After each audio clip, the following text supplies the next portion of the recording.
I'm sure I'm not the only one who's inherited a basement full of memorabilia from a deceased loved one.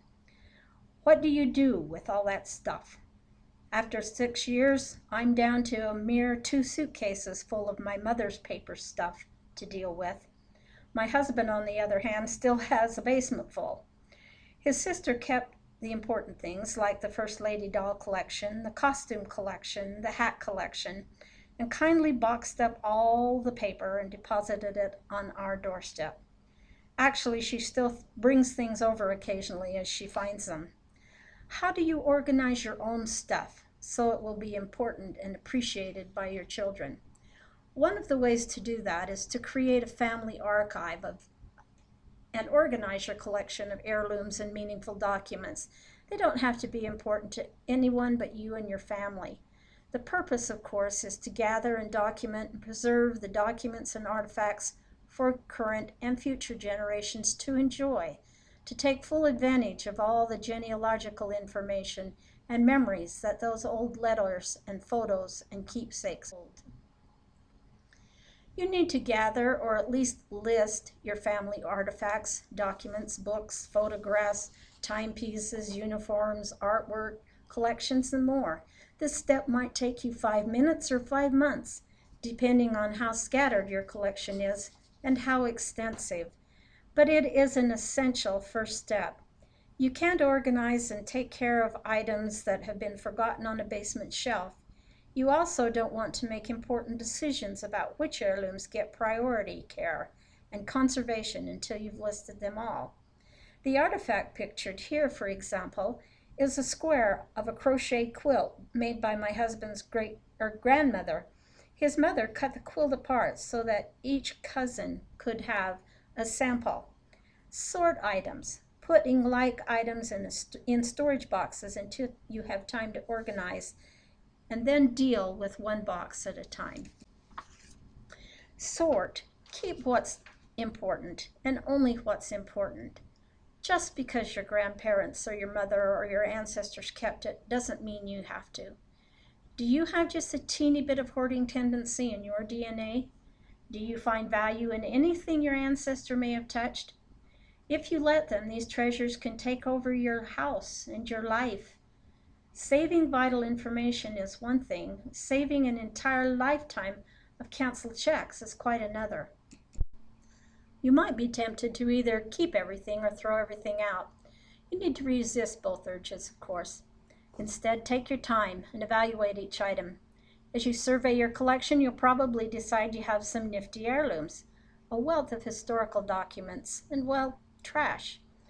The nifty heirlooms, for example, the crystal sugar and creamer on the left-hand side, are handed down wedding gifts from my husband's grandparents. The artifacts on the right bring back sweet memories of the past. The oil lamp speaks for itself. The shorter item is my mother-in-law's candy jar. When the lid is lifted, a music box is activated, alerting Grandma that someone is into the candy jar. You should see the smiles of delight when cousins come into my home and see that candy jar, the memories that it returns to them. One of the next steps is to decide what to keep and what to toss. Here are some suggestions. Keep one-of-a-kind artifacts. Keep samples rather than a whole collection. Keep items with personal meaning, objects made by your family or objects you can use or display in your home. You don't need to keep duplicate items like double sets of photo prints, collections that don't mean much to you, or collections you're not interested in maintaining. Perhaps there's a relative who'd be delighted to receive the items that have little value to you. You can also make some value judgments about which items to keep and which to toss. Monetary value, what would it be worth on the open market? Most of the things that we decide to keep, however, have little monetary value, but they do have historical and cultural value, they have some artistic value, and they particularly have sentimental value. The old leather chair on this slide, for example, is the only item in my entire house that any of my children want. 2 of my sons are arguing over it. Why? It would cost more to reupholster it than to buy a new leather chair. But this is the leather chair that their grandpa sat in particularly during the last year of his life, and Grandpa was a much loved grandpa. The little bust on the slide has sentimental value for me. It was made by my husband's auntie years and years before I met her, but from the slight curl of the hair down to the shy little boy attitude, it is the spittin' image of my little Scotty when he was about 3 years old. Of course, I want to keep it. Inventory what you decide to keep. If you don't inventory your heirlooms, they'll probably gradually lose their meaning as memories fade and generations pass. The history of this carved box, for example, is lost to me. Create a list of artifacts and include a brief history, either in a document or a photo album. You'll want to include such things as a physical description of the item, including its current condition, the contents or companion items that might be associated with it, its original owner and creator, who gave it to you, when and why, any stories associated with it, any insurance appraisal or conservation work done on the item, and why this object was important to you or to a loved one. You also need to decide how to preserve and protect your heirlooms. They last longer when packaged in archival storage supplies and stored under safe conditions. Storage isn't complicated if the item is on display or used in your home. Just treat it with care and pay attention to humidity, extreme temperatures, and pests like grandchildren. Different types of heirlooms require different types of care and storage depending on what they're made of and how they're constructed. Art, for example, should be on display for 6 months and then in storage for 6 months to prevent overexposure to light, dust, and other environmental elements. China and collectibles need to be wrapped in acid-free tissue and kept in sturdy crush-resistant archival boxes if they're not on display. Furniture. The word here is just don't use furniture polish. Just dust it with a damp cloth and keep it out of direct sunlight. Musical instruments. Dust them and play them regularly. Quilts and fabric items need to be wrapped around an archival tube. Cushion and protect the surface with some archival tissue and place clean washed muslin around the roll to form a protective outer layer. You can then roll the muslin around the item 1.5 times, tuck the ends into the end, and gently tie with twill tape or muslin strips. Clothing should be laundered and hang it to store it. Get the word from a professional cleaner if you're dealing with antique or intricate items. Wrap it in polyester quilt batting. Cover it with a muslin sleeve. Don't use plastic or vinyl garment bags. All of those daughters' wedding dresses in my closet need to be re-evaluated. Metal objects, store them in an archival box. Wrap the item in unbleached muslin again or acid-free tissue. If you have particularly valuable or unique artifacts, you probably want to consult a professional conservator about how to care for these. Now, what to do with all that paper? It's perishable and therefore trash, right? Well, not really. The rule of thumb is thus: is this paper item worth the price of archival storage? You need to evaluate it. Is it vital? Does it add color? Is it valuable to you? Archivists recommend that you save vital records, educational and military records, journals, diaries, and ledgers, of course, scrapbooks and photo albums, correspondence that is important to you, employment records, genealogy and family history materials. But you can skim and then trash church and club newsletters, old calendars, Christmas cards and envelopes, medical bills and records. Extract any genealogical information first. Look over the canceled checks and dump them. Most banks anymore don't even return your canceled checks. It's all online. But you might want to skim checks that you have for important items like house and car and family heirloom payments. Newspaper clippings. Scan and digitize them. Obituaries, for example. Trash, random newspaper and magazine clippings, bank statements, old insurance policies, travel brochures. These can all be trashed and thrown out. You don't need them. You need to exercise a little bit of caution when you're handling paper. Isolate anything made of newsprint or cheap grade acidic paper. Don't risk storing these with important paper documents as they'll hasten the deterioration of good paper. You'll want to keep original documents and folders, photographs and folders or albums made from archival paper. Fragile items, especially those that have high acidic content, newspaper clippings, for example, should be placed in mylar sleeves or covered, both top and bottom, with acid-free paper before storing. Don't use adhesives, don't cut or crop, don't surround with stickers or other items that may cause damage with residues. Always handle older documents with cotton gloves or at least clean hands. Oil and dirt on your hands can easily transfer to the document's surface and can cause damage. When holding items that are particularly thin, delicate, or large, support them from underneath. Delicate paperwork can easily bend or break if not properly supported. The next step is organizing the paper you've decided to keep.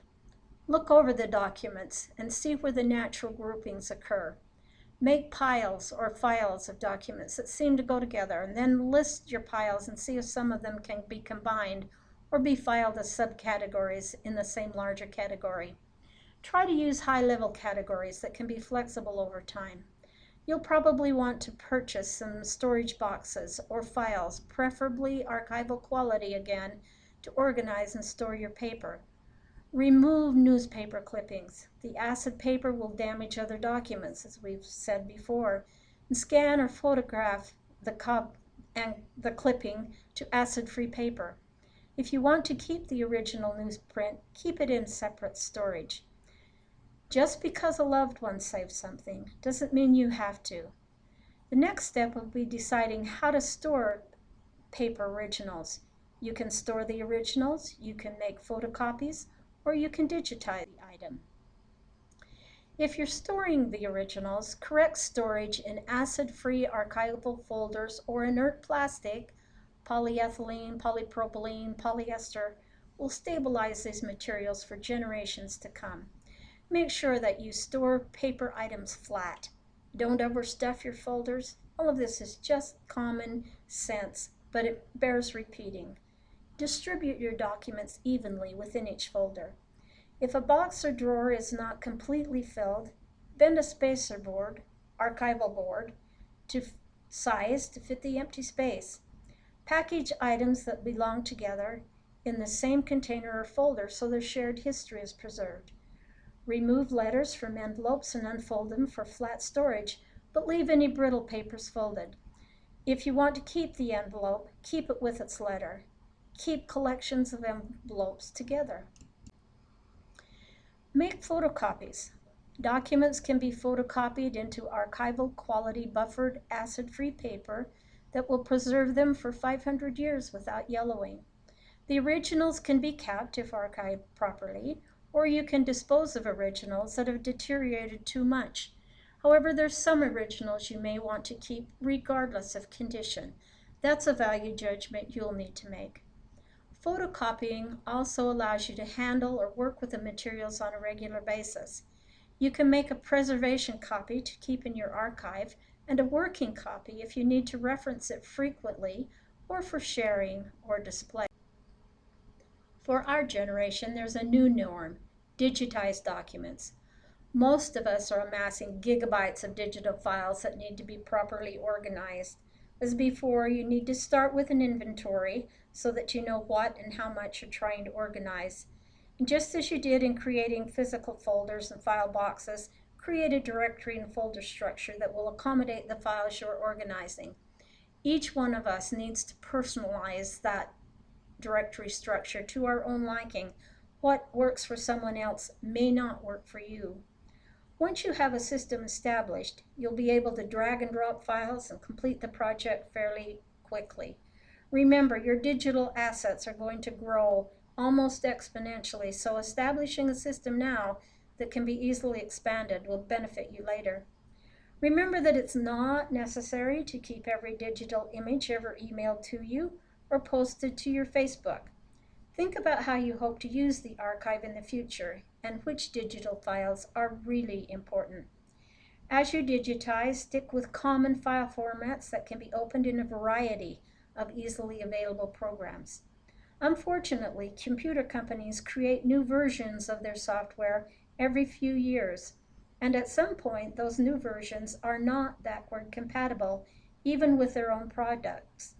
Keep new versions as new versions come out. It's smart to update your archive files. For example, I worked with PATH years and years ago and set it aside for several years. When I came back, my PATH files were no longer compatible with the new version of PATH.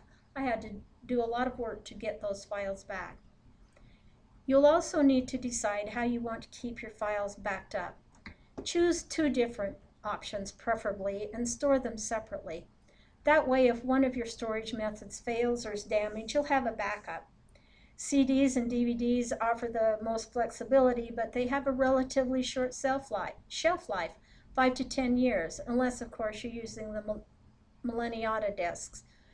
External hard drives are a better option because they last longer. Flash drives, thumb drives are also an option, but they're small and can be easily lost. Most of us have done that. Internet storage is also a possibility, but remember that nothing is forever. Be sure to copy and store files on CDs or DVDs or to an external hard drive just in case the site has problems or worse yet, shuts down permanently. Another option is to hire a backup vendor to back up all of your computer files regularly and keep those copies for you. Dealing with photos is a lot like dealing with other paper. Again, you'll need to decide how to organize them, which organizational pattern works best for you. Just make sure that any envelopes or sleeves you use for storage fit the photographs snugly and prevent the images from sliding around and scratching.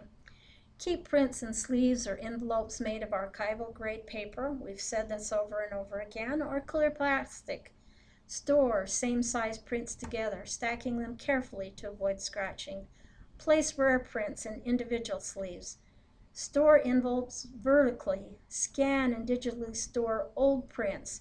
Color photos are especially prone to fading when they're exposed to light, but even images stored in the dark may develop a color shift and yellowish haze. Scanning and restoring can bring back much of that original color. Lastly, keep your photos in a cool, dry place. The cooler, the better. The longer they will last. But don't refrigerate them or put them in the basement. Humidity causes its own problems. A shelf in an interior closet in the living area of your home is best. And of course, you'll want to check the collection regularly for pests. I especially like this statement from Sunny McClellan.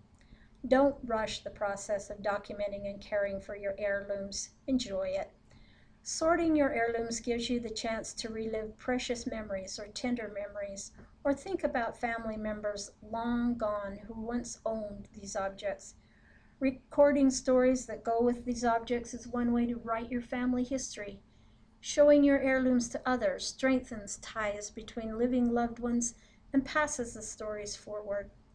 When you finish the process, your organized family archive and its legacy will become a treasure all its own.